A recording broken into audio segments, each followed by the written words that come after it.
Van 30 en cucina de Michelle. Esta 13 una receta super dushi con papa quaker. Nos yunan lo queda enamorada. Paso tabaranan di chocolate con papa quaker.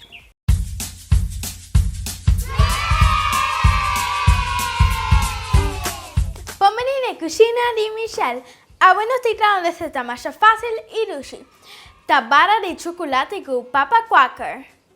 Ingredientes nanta: papa quaker, coco raspa con rasenchi, chocolate, marshmallows y margarina liana. Primer step: na candela vou botar diriti chocolate, marshmallow y margarina liana.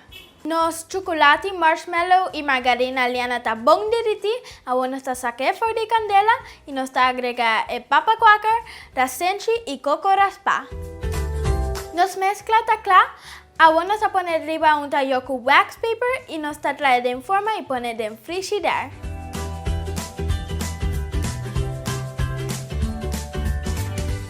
Voilà, está duro, bom por comer.